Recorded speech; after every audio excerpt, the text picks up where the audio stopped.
സുവിശേഷകൻ തന്റെ മീറ്റിംഗിനായി വാഹനത്തിൽ പോകുന്ന സമയത്ത്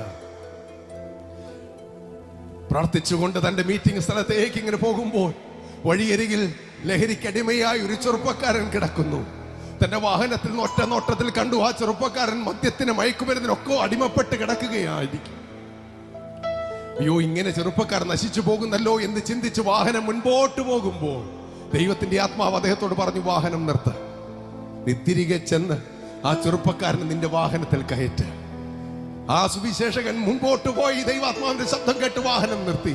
തിരികെ വന്ന് നിർബന്ധിച്ച് ആ ചെറുപ്പക്കാരനെ തന്റെ വാഹനത്തിലേക്ക് കയറ്റി. തന്റെ മീറ്റിംഗ് സ്ഥലത്ത് ഏറ്റവും പുറകിൽ ഒരു കസേരയിൽ ആ ചെറുപ്പക്കാരനെ ഇരുത്തി. മീറ്റിംഗിന്റെ അദ്ദേഹം കയറി തന്റെ പ്രസംഗം തുടങ്ങി. 1 മണിക്കൂറോളം പ്രസംഗിച്ച് കഴിയുമ്പോൾ അവസാന ഭാഗമായപ്പോഴേക്കും ഏറ്റവും പുറകിൽ ആൾക്കൂട്ടത്തിന്റെ ഇടയിൽ വലിയൊരു ശബ്ദം കേട്ടു. ആൾക്കാരെല്ലാം അങ്ങോട്ട് ശ്രദ്ധിക്കാൻ തുടങ്ങി. താൻ കൊണ്ടുവന്ന ആ ചെറുപ്പക്കാരനാണ് അലറുന്നത്. ആ ചെറുപ്പക്കാരനെ മുൻപോട്ട് കൊണ്ടുവരാൻ സുവിശേഷകൻ പറഞ്ഞു. സുവിശേഷകന്റെ വേദിക്കരികിലേക്ക് എത്തിയപ്പോൾ ചെറുപ്പക്കാരന്റെ ശബ്ദം അത്യുച്ചത്തിലായി.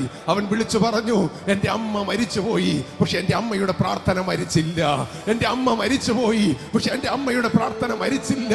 മിനിറ്റുകൾ കൊണ്ട് അവൻ തന്റെ ജീവിത കഥ പറഞ്ഞു. എന്റെ അമ്മ ജീവനോടെ ഇരുന്നപ്പോൾ എന്റെ അമ്മ എന്നും എനിക്ക് വേണ്ടി പ്രാർത്ഥിക്കുമായിരുന്നു.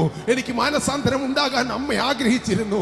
അമ്മ എന്നും കണ്ണുനീരോടെ പ്രാർത്ഥിക്കും, പക്ഷെ അന്ന് ഞാൻ അവഗണിച്ചു കളഞ്ഞു. കഴിഞ്ഞ ദിവസങ്ങളിൽ എന്റെ അമ്മ ഈ ലോകം വിട്ട് കടന്നുപോയി. പക്ഷെ ഇന്ന് ഈ ആരാധനയിൽ വചനം കേട്ടുകൊണ്ടിരിക്കുമ്പോൾ എന്റെ ഹൃദയത്തെ കീറി മുറിച്ചുകൊണ്ട് ആ വചനം ഉള്ളിലേക്ക് കയറുകയാ. ഞാൻ യേശുവിനെ രക്ഷകനായി സ്വീകരിക്കുകയാ. അവൻ വിളിച്ചു പറഞ്ഞു, എന്റെ അമ്മ നാളുകൾക്ക് മുൻപേ മരിച്ചുപോയി, പക്ഷെ എന്റെ അമ്മയുടെ പ്രാർത്ഥന മരിച്ചില്ല. എന്റെ അമ്മയുടെ പ്രാർത്ഥന മരിച്ചില്ല. മാതാപിതാക്കളെ, അമ്മമാരെ, പിതാക്കന്മാരെ, നിങ്ങളുടെ കണ്ണുനീർ വെറുതെയായി പോകുന്നില്ല.